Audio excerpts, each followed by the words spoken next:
Hola cariños, ¿cómo están ustedes? Yo estoy bien, deseo que también estén, que estén seguros, tranquilos, en casa, saludables y seguimos así, trabajando, estudiando de esta nueva manera que se presentó para nosotros. No hay otra manera de seguir, entonces seguimos así. Es- Les pido también perdón si escuchan ruidos, mis vecinos son muy ruidosos. E não é que hacer. Seguimos. Vamos corrigir a atividade avaliativa. A primeira questão foi. A primeira sessão, né, foi sobre o currículo da Maria de la Paz Cortez. Eu coloquei as informações, né, pessoais, os seus dados pessoais, depois seus estudos, né, sua formação e depois a sua experiência profissional e como outra informação, possuir o carnet de conduzir. Ela tem carteira de motorista. E aí, analisando o currículo de Maria, para qual dos cargos ela estaria indicada? Olha, para você analisar essa questão, você tem que olhar a formação dela. Ela é formada, ela tem uma licenciatura em administração e ela tem experiência nessa área comercial. Então aqui, psicóloga no RH de uma empresa? Não. Professora de espanhol? Não. Gerente comercial, aí ficou gerente comercial e motorista. Apesar dela ser motorista, aqui tá pedindo, olha, sugerindo uma vaga, motorista no transporte de pacientes do hospital municipal. Para você transportar pessoas tem que ter um outro tipo de carteira, não é a dela. E de qualquer forma, ela não teria nenhuma experiência, né, nessa área de conduzir pessoas, então a vaga é de gerente. A maioria acertou, show. Qual das informações não está presente no currículo de Maria? Essa eu acho que todo mundo acertou, que é o telefone dela. E assinale a verdadeira. Eu coloquei aqui 4 opções e a correta era Maria e sempre esteve empregada desde 2013. Se você for olhar o currículo da Maria, olha, ela começa em 2013 como vendedora, depois ela passa para organizadora de pedidos de insumos e depois trabalhando na área administrativa. Aí tá de 2017 até atual, então ela continua empregada. Então desde 2013 ela esteve empregada. Os outros, gente, não daria, ó. Ela apresentou um currículo incompleto e provavelmente não conseguirá o emprego. Muitos marcaram essa, mas na verdade o currículo dela tá completo. Ele só não tem o telefone, mas tem o endereço de e-mail. Então, é uma forma de comunicação com ela também. Ela limitou sua sua atuação na área de Barranquilha, porque não dirige automóveis. Isso não é verdade. Ela tem carteira, né? Ela tem carnet de conduzir. E ela é jovem, tem 23 anos. Bastava fazer a conta para ver que ela não tem 23 anos. E aqui o número 4, você considera bom o currículo de Maria? O que deve apresentar um bom currículo? Essa resposta aqui eu tive variadas respostas, essa pergunta eu tive variadas respostas e eu assim considerei a argumentação que eu achei coerente. Teve gente que colocou que sim, que foi um bom currículo, que apresentou as informações mais essenciais, né, que a pessoa precisa para contratação, e teve gente que colocou que não, aí fizeram críticas à formatação do currículo, e eu também achei que valeu, porque realmente, como eu digitei esse currículo aqui no formulário, ele não ficou com uma formatação ideal. Então, aceitei também as críticas, certo? Ó, tem uma cachorrinha latindo aqui também, tá vendo? É isso aí, gente. E aí, a seção 3. El trabajo de futuro. Antes de 25 anos, la pesada carga de trabajo desaparecerá gracias a un aparato llamado X2 Verde, que servirá para manipular un robot que será encargado de realizar todas las actividades laborales. En caso de que los robots protesten, se les dotará también de un X2 Verde para que entonces sean los humanos los que hagan el trabajo. É um texto fazendo uma previsão, né? E essa previsão revela o quê? No final das contas, quem vai fazer vai ser o humano, olha. Olha o finalzinho. Se ele fizer e não der certo, ele chama outro robô. Não dando certo, o que ele vai chamar é o humano mesmo para fazer o trabalho. O que ele não faz é o humano mesmo que vai fazer. Então, no final das contas, quem vai fazer vai ser o homem. Muita gente achou que os robôs iam substituir. Se os robôs não nos substituíram hoje, no dia de hoje, em 2020, não substituem mais, eu acho. Número 6. Que profissional você considera estar mais solicitado ou valorizado durante a pandemia? Essa é uma resposta pessoal, eu só pedi para argumentar. Então, só não teve a quantidade, né, total de pontos quem não argumentou, quem só colocou o profissional e não explicou. E aí teve respostas bem variadas, eu gostei também. Muitos, a maioria, colocou profissionais da saúde, alguns colocaram professores e alguns também colocaram que um profissional que está sendo destaque agora na pandemia são os entregadores, são as pessoas que trabalham com comida, com delivery. E realmente eu concordo com todas as respostas, todos os profissionais que vocês colocaram. Eu achei bem coerente. Ainda que eu não concordasse, gente, vale a resposta tendo coerência, tá? Porque é uma resposta pessoal. E a última sessão é uma sessão de leitura de imagem. Eu escolhi 2 charges da Mafalda.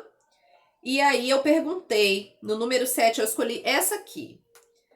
Eu até fiz uma foto para vocês lembrarem qual é. Vou te mostrar. Essa aqui, ó. Ai, vai ver se vai dar pra ver. Aí.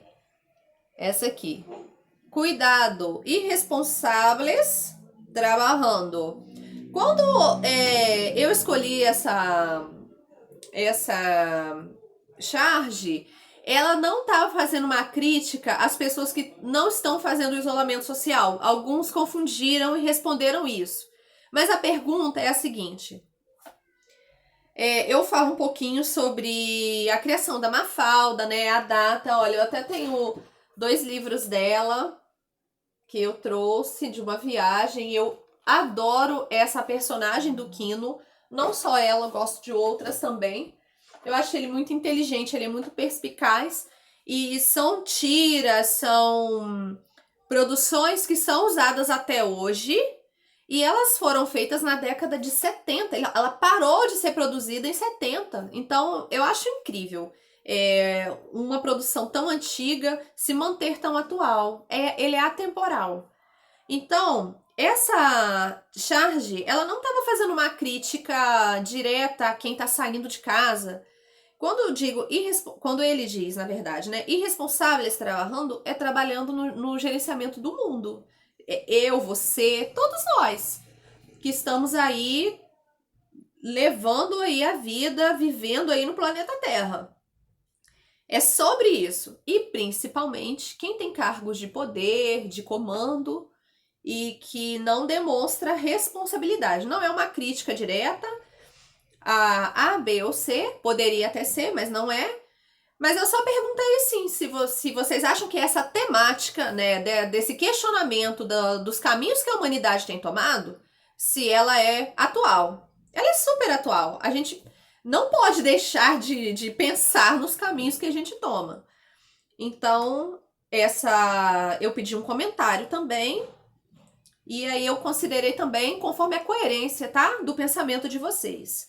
Número 8. Qual sentimento Mafalda demonstra na imagem abaixo? Ó, essa imagem aqui. Vou mostrar. Essa imagem, ó. Vamos ver. Não sei se tá focando. Blogueira, ó. Aí. Foi. Essa bem assim, com boquinha pra baixo, bem triste, fazendo um carinho no mundo, como se o mundo estivesse doente, tá? Assim, com os curativos, umas faixas, um remédio ao lado. Então, essa aqui eu perguntei qual o sentimento. O que é sentimento? Tristeza é sentimento, carinho, amor, preocupação, isso é sentimento. Alguns alunos responderam coisas até mais complexas, mas não responderam o sentimento. Então, é só uma dica para vocês prestarem atenção no que está sendo perguntado. Às vezes é mais simples do que você pretende responder. mas foi uma resposta, foram respostas também ok. Número 9, a última charge, que é aquela do colonizador com o indígena. Ele diz: traemos cultura, educação e progresso, mas ele porta uma espada, né? E o índio, assim, numa postura bem, né, pacífica. E para que é a espada, maestro? Maestro aqui, eu vou explicar depois. Então, olha, a pergunta 9, qual é a crítica feita pela tirinha? O colonizador, ele chega oferecendo, né, cultura, educação, progresso, coisas maravilhosas, mas ele tá com uma espada na mão. A espada aqui, ela tá representando a violência. Então, a forma mais imperativa, mais de imposição, que foi oferecido cultura, educação e progresso. Como se o indígena não tivesse, né, cultura e progresso e educação à sua maneira. Então, a crítica é a violência, é a forma como essas coisas maravilhosas foram oferecidas, através de violência. E o 10, qual é o profissional citado na tirinha? O profissional é o maestro, só que em espanhol não é o maestro regente, tá? Maestro é o professor. Professor pode ser de duas maneiras. É a única pergunta que eu coloquei aqui de vocabulário nessa atividade avaliativa. O professor em espanhol, ele pode aparecer em duas palavras diferentes, né? Vai depender só do contexto que você vai usar, uma ou outra. Mas ele pode ser maestro ou pode ser professor. Aqui na tira ele usou maestro, mas as duas significam, né, professor. E aí nós finalizamos. Agora a atividade dessa semana, eu vou falar rapidinho para vocês. A gente fez o primeiro bimestre, o currículo, e o segundo bimestre é a carta de apresentação. É aquela carta que acompanha o currículo, ela é um complemento do currículo. Eu preparei uma atividade para vocês com as características dessa carta, tem um exemplo também, tem as partes dela separadas, vocês vão estar recebendo aí nesse PDF, tá? Que tá indo junto com esse vídeo. E a tarefa de vocês é identificar essas partes da carta na página 2 desse PDF. Eu só quero chamar a atenção aqui para uma palavrinha no final porque eu acredito que todas vocês vão conseguir identificar, porque são palavras muito parecidas, tá? São cognatas. Então, olha, eu vou chamar a atenção para duas palavrinhas, então, que é fecha, que é data, e a palavra firma, que é assinatura, tá? Então, firma, toda vez que você vê firma numa carta, num outro tipo de documento, não é a empresa, a firma, como a gente chama em português, não. Firma é a assinatura, certo? Então, fecha é a data, firma é a assinatura. Pessoal, fico por aqui. Eu espero que vocês façam, que vocês consigam, né, estudar aí através desse material, tá bom? E espero ver vocês em breve. Besitos, adiós!